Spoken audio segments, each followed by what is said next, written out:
어느 청년이 방송에서 법조인에게 이러한 질문을 하는 것을 제가 본 적이 있습니다. 그 청년의 질문이에요. 저는 판사가 되는 것이 인생의 꿈입니다. 판사가 주로 하는 일이 어떤 것들인가요?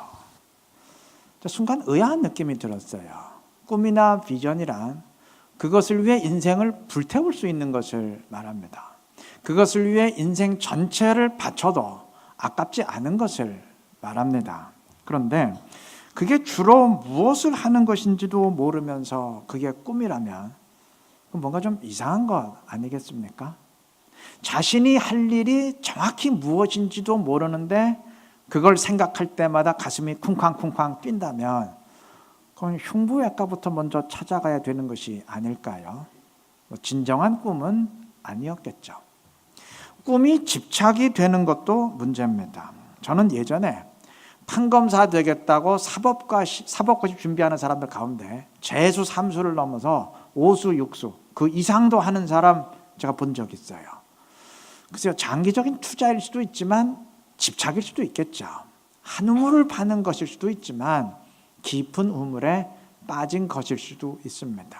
그런데 이것보다 훨씬 더 심각한 문제가 있습니다. 그것은 아예 인생의 꿈 자체가 없는 경우입니다. 꿈이 없으니까 그 꿈을 위한 중간중간의 목표들도 당연히 없겠죠. 그래서 정말 아무 생각 없이 살면서 먹어야 되니까 먹고 자야 되니까 자고 일해야 되니까 일하고 훨씬 더 심각한 경우죠. 제가 지적하고 싶은 것은 우리의 신앙생활 역시 자칫 이러할 수 있다는 점입니다. 자칫하면 정말 아무런 목표 없이 그냥 교회 생활하고 신앙생활 할 수 있습니다.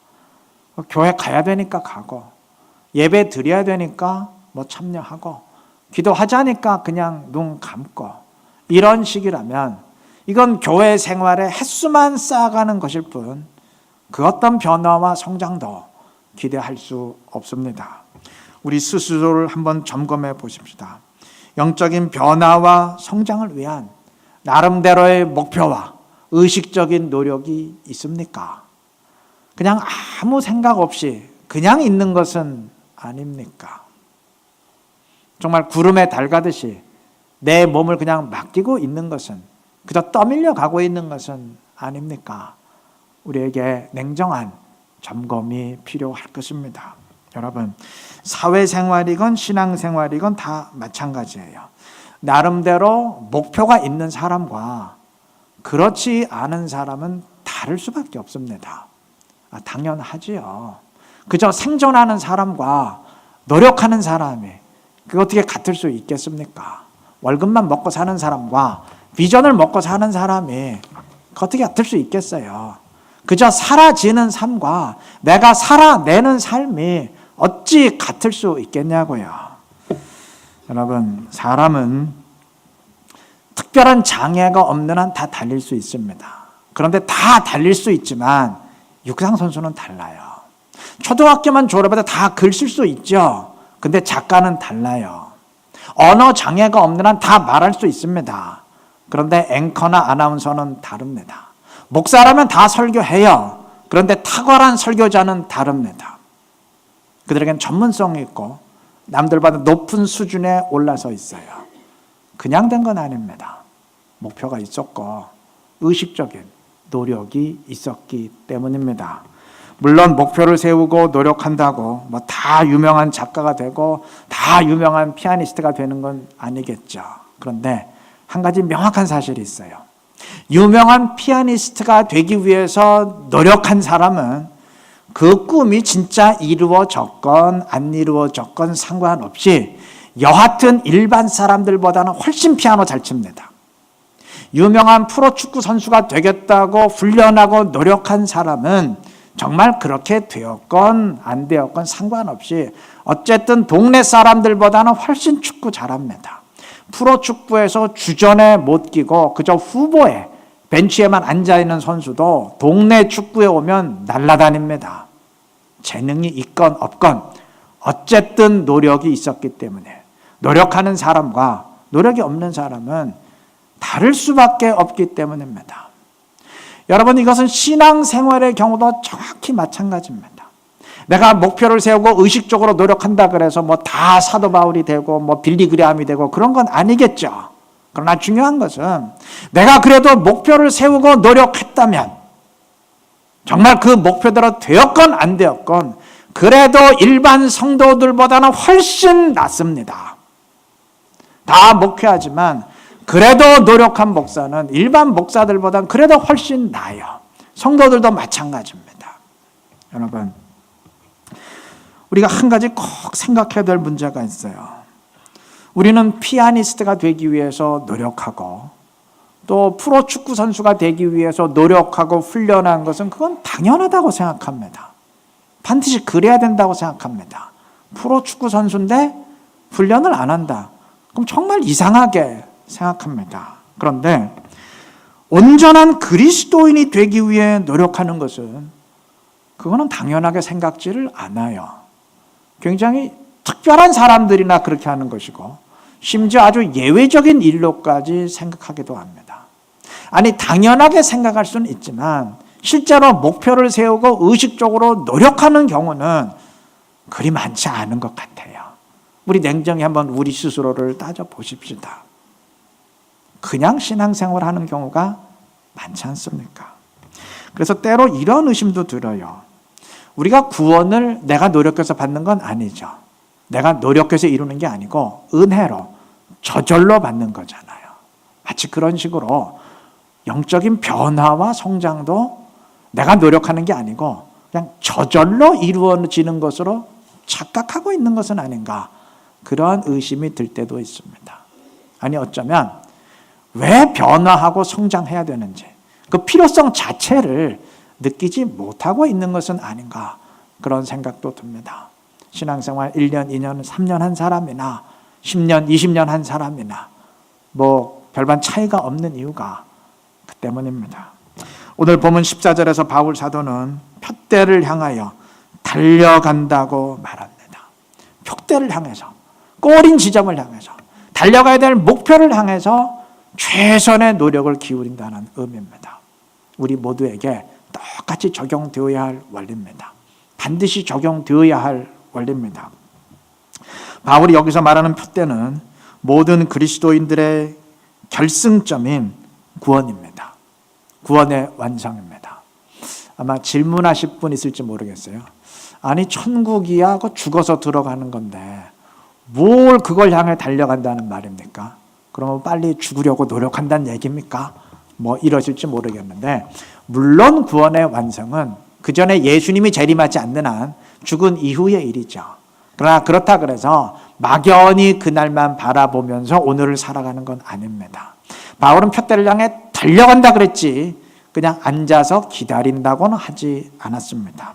마지막 표대인 구원에 도달하기까지 우리 그리스도인들은 이 땅의 삶에서 중간중간에 목표들을 세우고 달려가야 됩니다.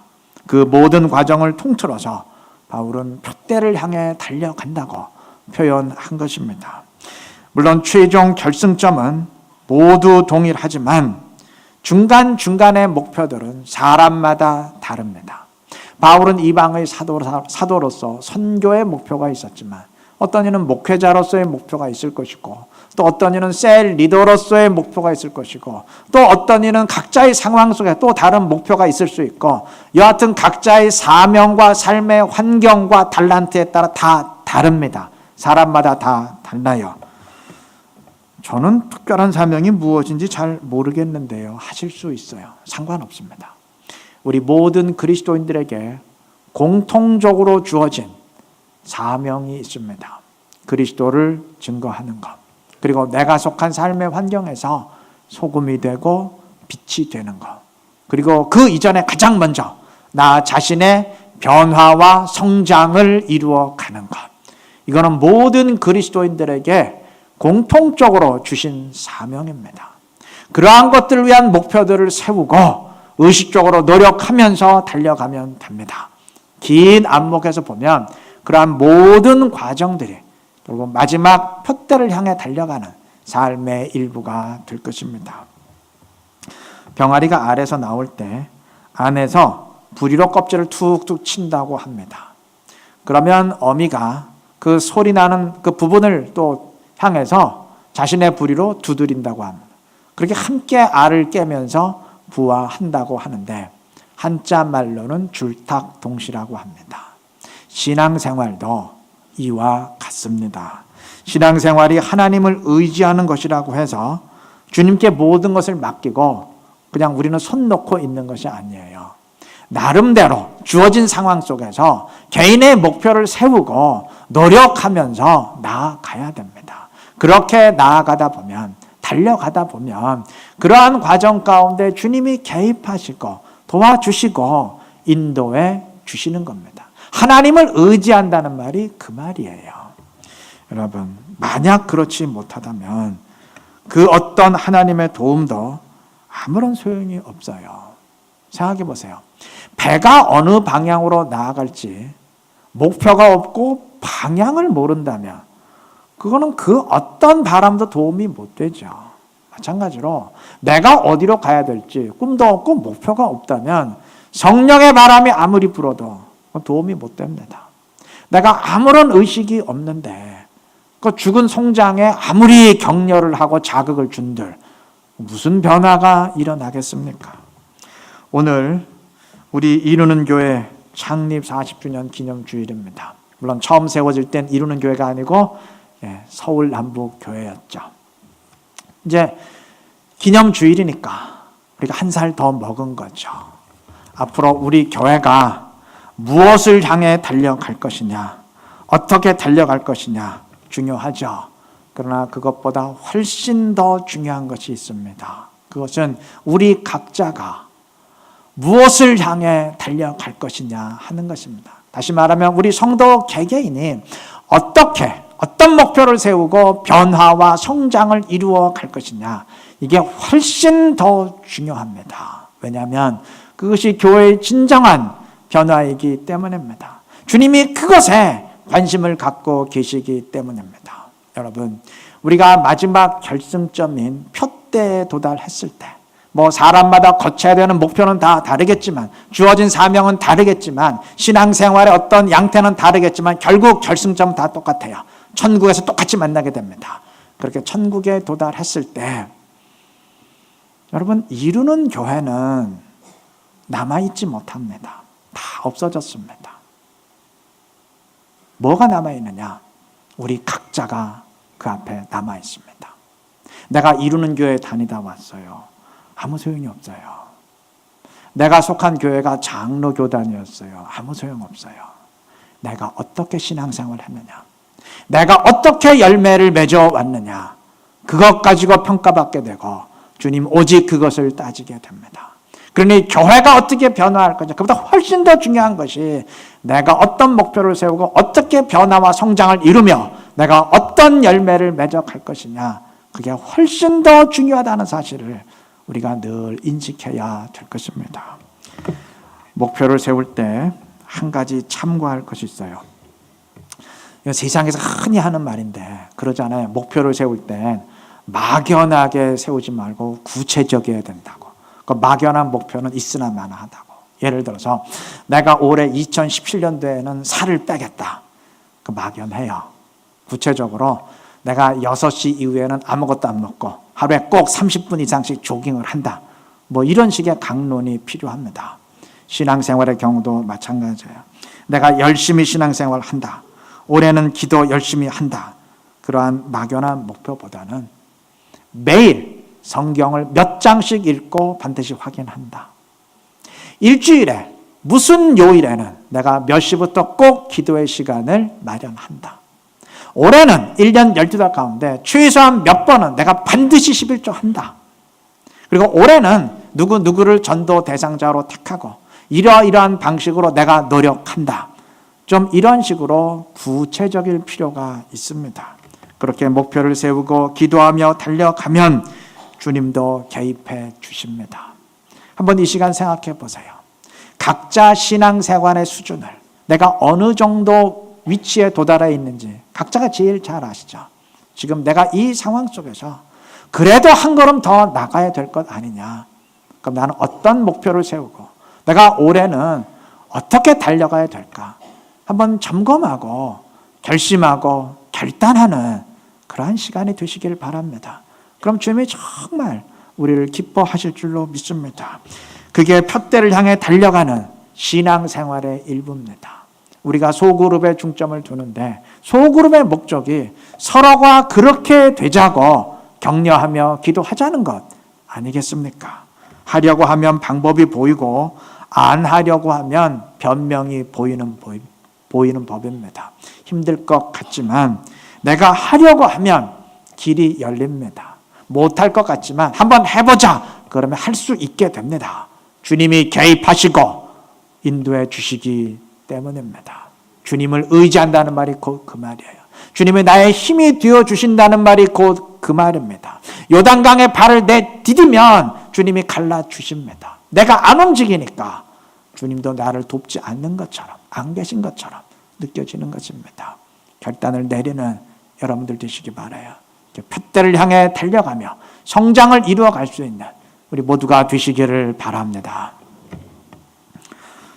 푯대를 달려가는 삶을 위해서 바울은 몇 가지 사항을 언급합니다. 첫째, 이 땅의 것에만 취하지 말고 하나님 나라를 바라보는 믿음이 있어야 된다고 강조합니다.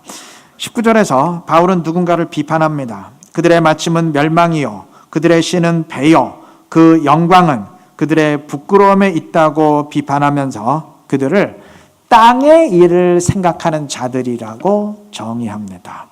여기서 바울이 비판하는 그 땅의 일을 생각하는 자들은 빌립보 교회를 현혹시키고 있는 유대인들을 가리킵니다.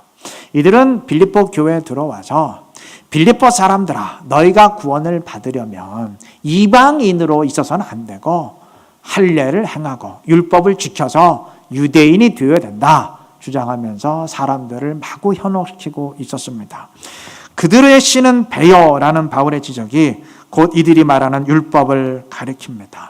율법에 의해서 이것저것 음식을 가리고 금하면서 뱃속에 들어가는 음식을 마치 신처럼 우상화하는 그들의 행태를 지적하는 말입니다. 그래서 그들에게는 배가 신이다.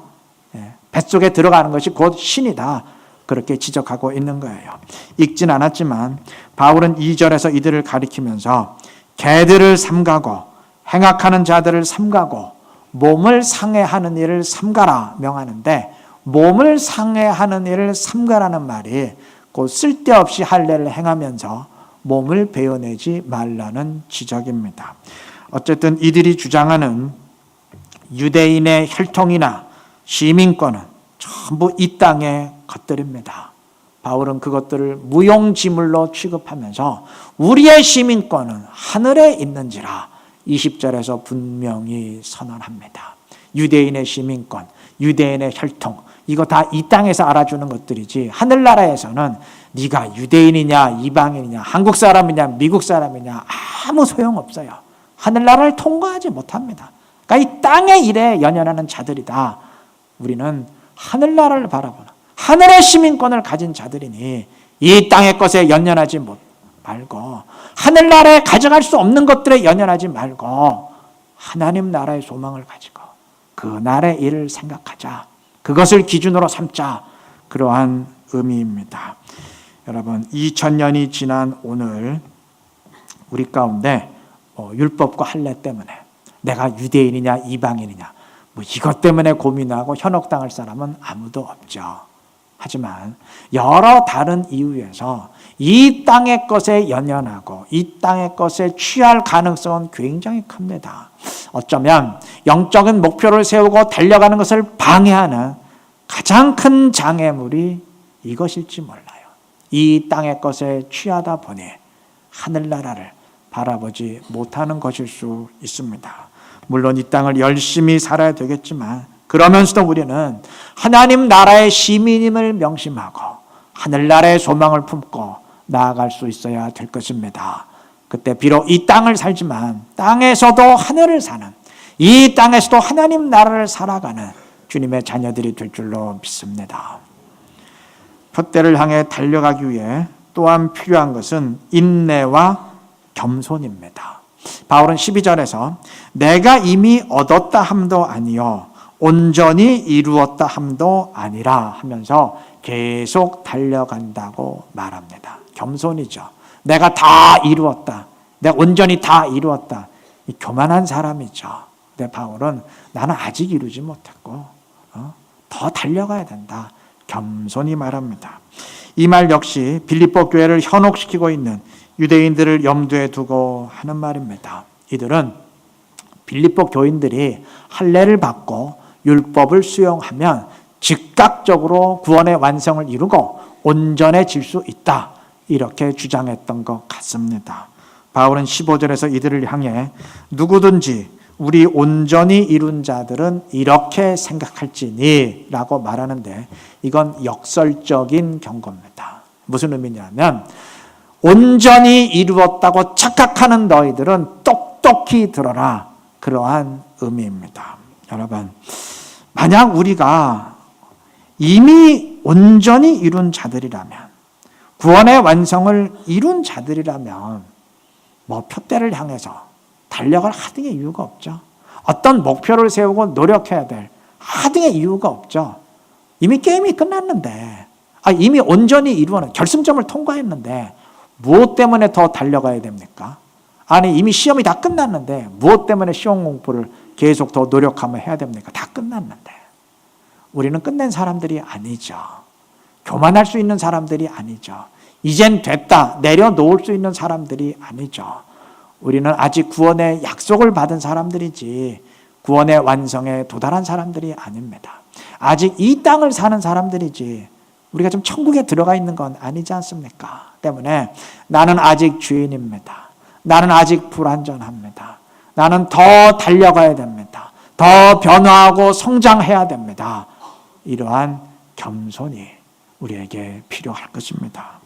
마라톤 선수들은 뛰다가 도중에 만약에 넘어지거나 어떤 일로 멈추게 되면 다시 뛰기가 힘들다고 합니다. 제 아무리 유명한 선수도 한번 페이스를 그런 식으로 잃어버리면 다시 회복하기가 거의 불가능하다고 합니다. 여러분, 신앙의 경주도 이게 10분, 20분으로 끝나는 게 아니죠. 100m 달리기처럼 10초 내로 끝나는 게 아니죠. 평생을 달려가야 되는 경주니까 이건 정말 마라톤입니다. 마찬가지야. 마라톤이라면 중간에 쉬다가 멈추다가 하다가 말다가 열심을 내다가 말다가 이러면 정말 곤란합니다. 끝까지 달려갈 수 있는, 쉬지 않고 달려갈 수 있는 인내가 우리에게 필요합니다.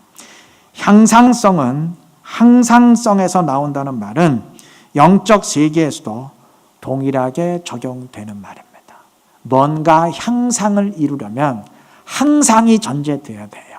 항상 노력할 때 성장하고 향상되는 것이지 이따금 노력할 때 발작적으로 노력하는데 무슨 향상이 성장이 이루어질 수 있겠습니까?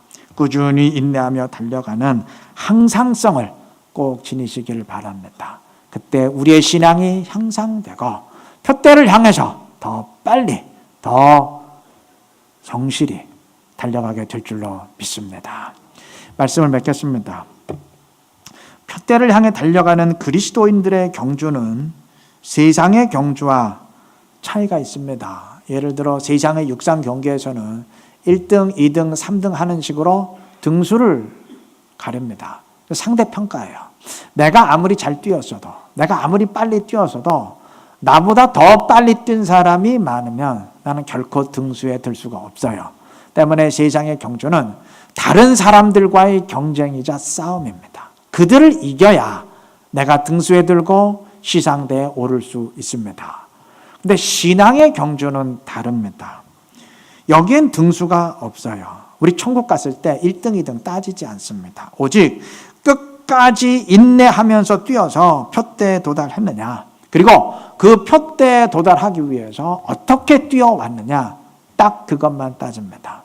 때문에 신앙의 경주는 다른 사람들과의 싸움이나 경쟁이 아닙니다. 오직 나 자신과의 싸움입니다. 여러분, 다른 사람을 이기기 위해 필요한 것은 능력입니다.